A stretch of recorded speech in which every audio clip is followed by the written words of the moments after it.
আজ বিদায় বেলা, মনটা খুব খারাপ, চলো বসে জব করি। হরে কৃষ্ণা। তো আজকে কলকাতার বাড়িতে ফিরে যাব মায়াপুর ধাম ছেড়ে। বসে বসে জব করছিলাম ফ্ল্যাটের ব্যালকনিতে, আর দেখছিলাম যে ফ্ল্যাটের চারপাশ থেকে রাস্তাঘাট অনেক ডেভেলপ করেছে। যখন আমি মায়াপুরে এই ফ্ল্যাটটা নিয়েছিলাম তখন কিন্তু এতটা ডেভেলপও ছিল না। চতুর্দিক থেকে অনেক ফ্ল্যাট উঠে গেছে, রাস্তাও ডেভেলপ করেছে, আর সাইডের প্রকৃতির সৌন্দর্য তো কী বলবো, আমার কাছে কোনো ভাষাই নেই। কারণ গঙ্গানগর, এটা গঙ্গা সাইড দিয়ে বয়ে চলেছে, তার সৌন্দর্য কতটা সুন্দর হতে পারে সেটা তো আর ভাষায় কি বলবো।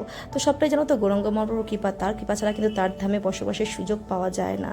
তাই তার চরণের প্রার্থনা, তিনি যেন আমাকে তার ধামে পার্মানেন্টলি বসবাসের সুযোগ দেয়। কলকাতার উদ্দেশ্যে রওনা দিয়ে দিয়েছি, বাসে উঠে পড়েছি, কিন্তু বারবার মন খারাপ লাগছিল এবং ধামে কাটানো প্রত্যেকটা মুহূর্তগুলোকে মনে পড়ছিল আর খুব মিস করছিলাম। যেন আবার কত তাড়াতাড়ি ফিরে আসতে পারি সেই কথাই ভাবছিলাম। তো সবশেষে একটা কথা না বলেই পারবো না যে গৌরাঙ্গ মহাপ্রভু তো 500 বছর আগে এসে লীলা করে চলে গেছেন, সব কিছুই প্রায় অপ্রকট হয়ে গেছিল।